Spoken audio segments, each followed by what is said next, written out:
அரியலூர் மாவட்டம் ஜெயங்கொண்டம் அருகே அரசு பள்ளி தலைமை ஆசிரியருக்கு விசிக நிர்வாகிகள் கொலை மிரட்டல் விடுத்த சம்பவம் பரபரப்பை ஏற்படுத்தியுள்ளது.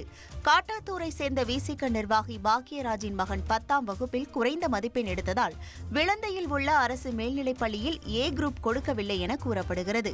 இதனால் கோபமடைந்த பாக்கியராஜ் மற்றொரு நிர்வாகியான வேலுவுடன் பள்ளிக்குள் சென்று தலைமை ஆசிரியர் தமிழ் முருகனிடம் வாக்குவாதம் செய்து கொலை மிரட்டல் விடுத்துள்ளார்.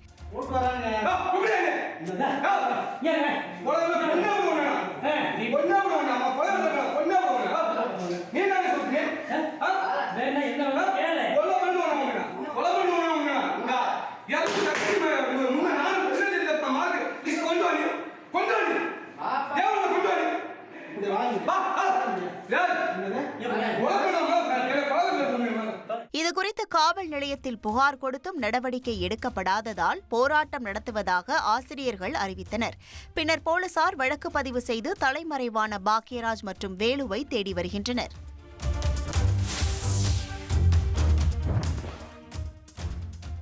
சென்னை திருமுல்லைவாயல் அருகே ஆட்டோவில் வந்து கட்டுமான பொருட்களை திருடி செல்ல முயன்ற இளைஞரை அப்பகுதி மக்கள் பிடித்து காவல்துறையிடம் ஒப்படைத்தனர். அயப்பாக்கம் சாலையில் புதிதாக கட்டப்பட்டு வரும் வீட்டிற்கு வந்த அவர் கட்டுமான பொருட்களை ஆட்டோவில் ஏற்றிக் கொண்டிருந்தார். அருகில் இருந்தவர்கள் கேள்வி எழுப்பியதும் அந்த இளைஞர் அங்கிருந்து தப்பி ஓட முயன்றார். இதனையடுத்து அவரை பொதுமக்கள் பிடித்து அடித்து உதைத்து போலீசில் ஒப்படைத்தனர்.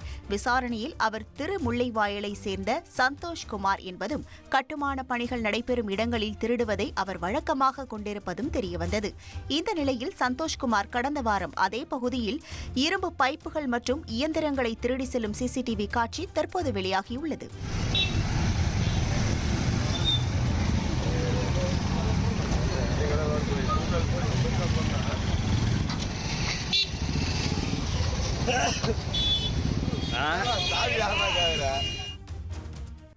ஃப்ரெண்ட் ஆக்கிக்கோங்க.